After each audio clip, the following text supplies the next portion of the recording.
Blog Talk Radio. Good evening, everybody. And tonight, co-host Andy is here to talk about his holiday. Hello, Andy. Oh, yeah. Hi, Colleen, you all right? Yeah, not bad, thank you. And how did your holiday go? Where did you go? Yeah.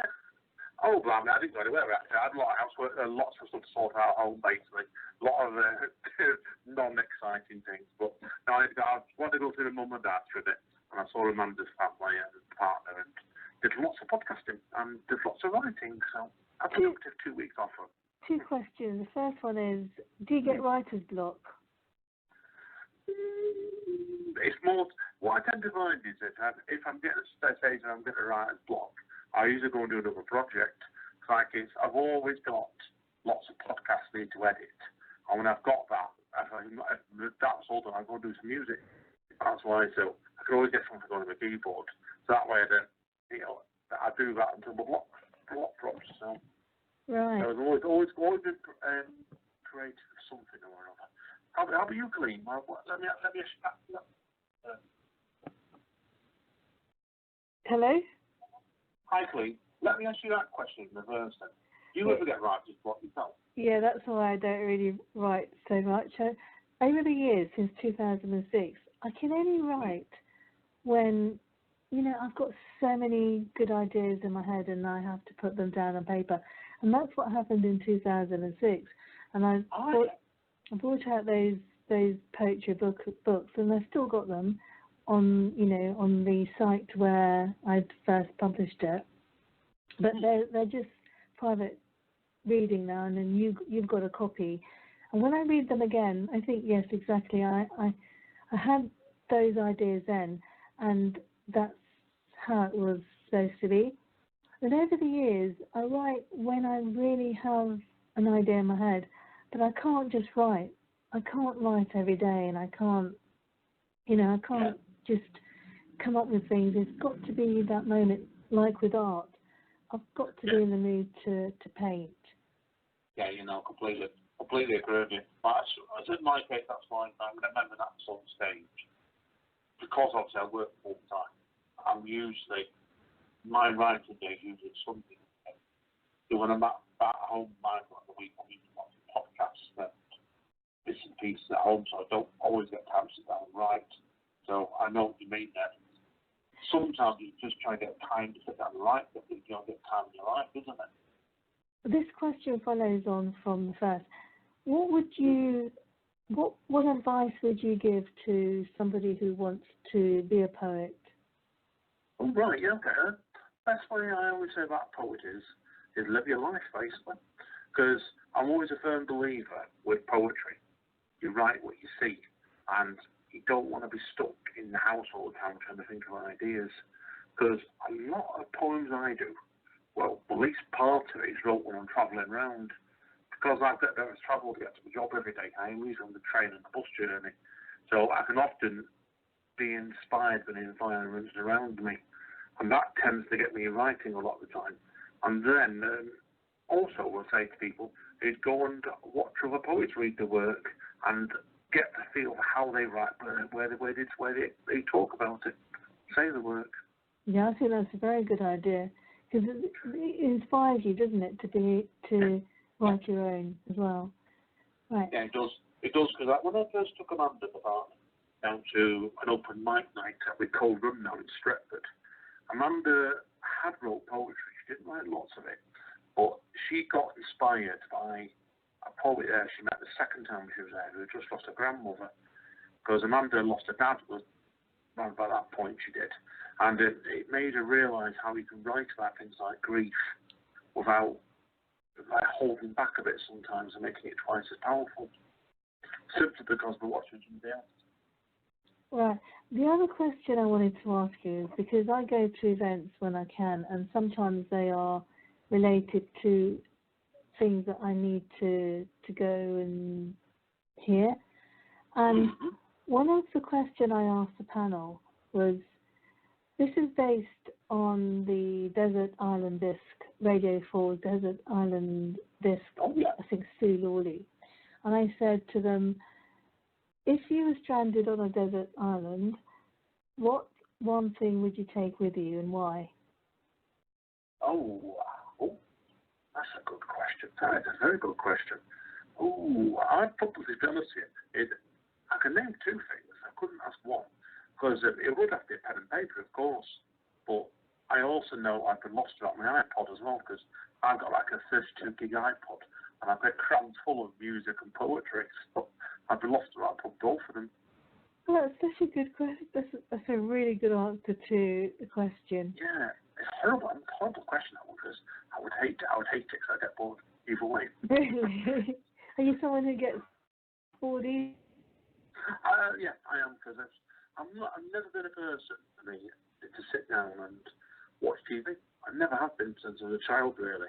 I'm one of these sort of people. I'd rather be creating and watching if that makes sense.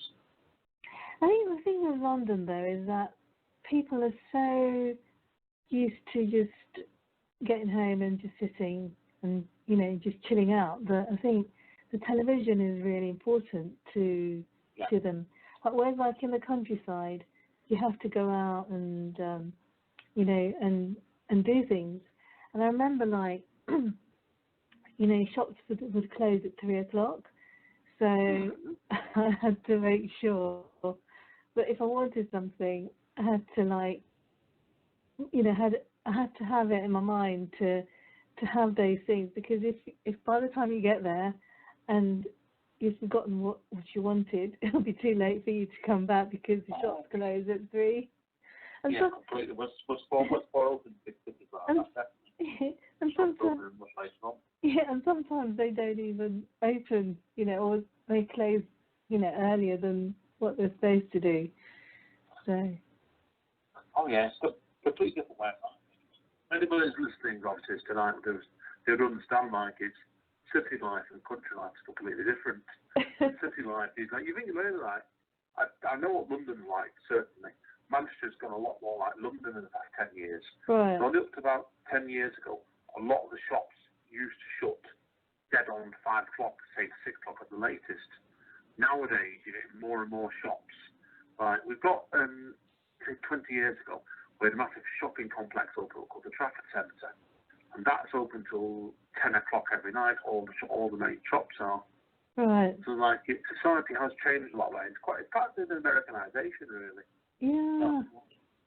And it's really funny because someone else who said that they think they live in the suburbs, and I think they live in the suburbs because it's similar to the countryside, but at the same time it's on the cusp of the city, so you have like the best of both worlds in a way, because you can go into like the next borough and you'll have like a coffee shop, whereas like in the countryside, if you want to get a coffee, you have to go to that particular place whether you like it or not, and the bosses take forever to come by, and usually you have to.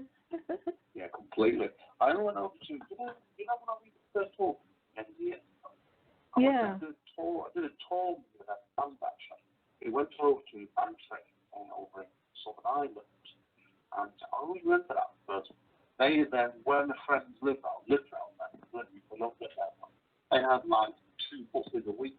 Wait, I took them to the nearest town. But you can't imagine it sometimes, can you? No, 2 buses a week.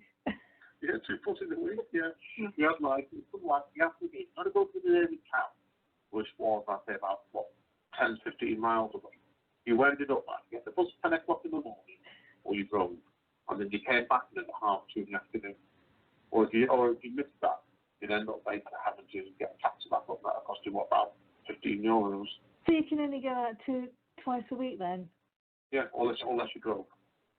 Yeah, imagine that. Well, you can't imagine it, can you? Really? I always found it incredible. You've been up Wales, it's not actually go. It's completely different. Yeah, and I was saying to this person, that is a childhood friend of somebody that I know. I was saying, well, the place that we both go to looks really like the countryside. It's like you go into this. It's like it's a farm, but it's a city one, and it's an education. It's an educational one, yeah. And inside that farm, you've got a cafe, and it's similar to the countryside where you go to this particular place, and you've got this cafe in there. And if you decide that you don't want something, then by the time you get out and you're really, really in the middle of nowhere, you can't go back. You can't go back because it will either be closed or it'll be too far for you to go to. Oh yeah, completely. I've done that before now. I was in Southern Ireland, that well. Did you ever find it? Let me ask you a question about it. Obviously, like, when you've got to the proper countryside, have you found, have you been over there for a couple of days, yeah, you start writing, you're writing completely different, isn't it? No, the environment you're in. There's only about 7 or 8 at the time. I just used to read quite a lot of comic books, but I didn't write at that time. I was just getting the grasp of, reading poetry, but no, I didn't write. Did you write when you were about 7? I did have short stories that I wrote at 7 or 8. I've got poems that still exist when I'm 10, but I've got nothing that exists before that. So, I've got. Have you still got them?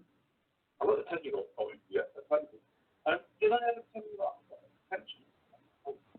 You got what, sorry? I got attention at school, like a poem.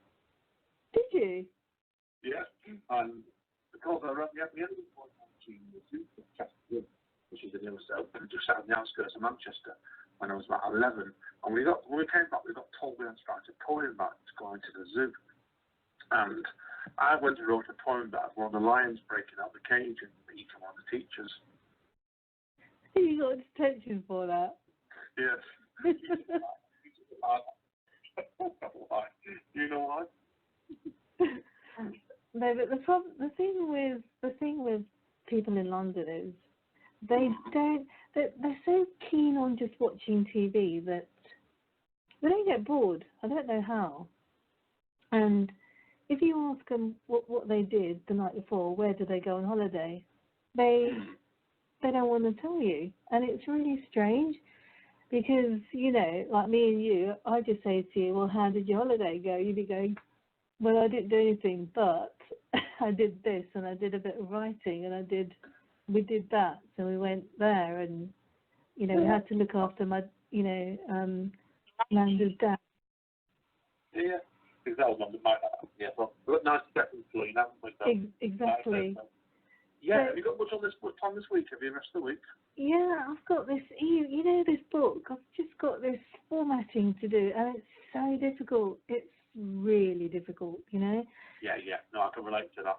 My next book's due, I remember, in October, and we're having the same problem, but I'll tell you about that next week. Exactly. Tune in next week. Yeah. I'll make sure we take our book set and what's going right and what's going wrong.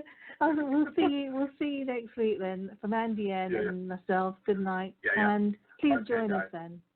Hope and tune in. Yeah, see you soon. Yeah, ta-ra, bye.